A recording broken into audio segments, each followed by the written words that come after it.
Welcome to Admin Setup for Report Permissions.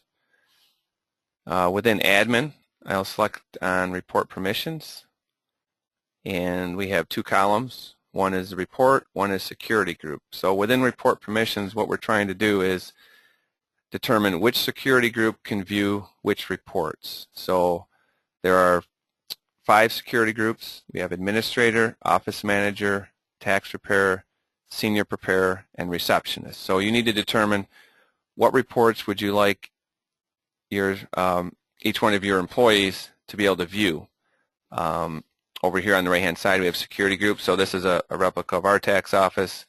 And say for example, discrepancy report. I have the administrator and office managers are able to view that. So, and when I say view, when I select on my reports tab, and then I select a report in my drop-down, this is what I mean when I'm talking about reviewing. So the discrepancy report, difficulty ranking is not listed.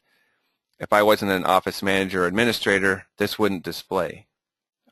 If you see the very first report, which is not displaying, is called cash receipts. If I go back to admin and under report permissions, the very first report here is cash receipts, and I didn't allow any security group to view that. That's why it didn't display in my drop-down. Now I'm going to select administrator to be able to view that security group. So I select the edit pencil, and I select administrator, and then I save.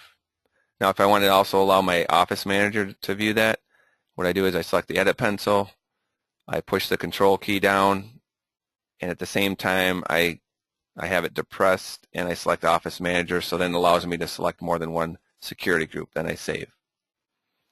So now when I go back to my reports, there it is right there, cash receipts.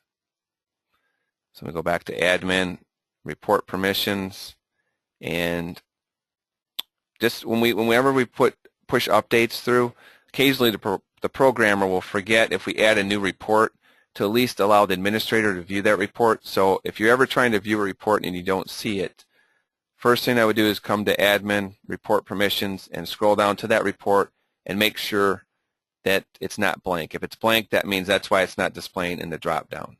So I try to make sure at least the administrator can see all the reports, but occasionally a new report will come through, and we forget to allow at least the administrator to view that report. Now if there's some reports on here that don't apply to your office, then just go ahead and leave them blank over here on the security group level, and then you don't have to worry about them even showing up in the drop-down. So if you don't do payroll, then there's no reason to have these payroll reports display in your report drop-down menu. No reason to make extra clutter. So you just would go ahead and hit the edit pencil and then remove that security group. And that's all for admin setup, report permissions. The next section is admin setup, return types. Thank you.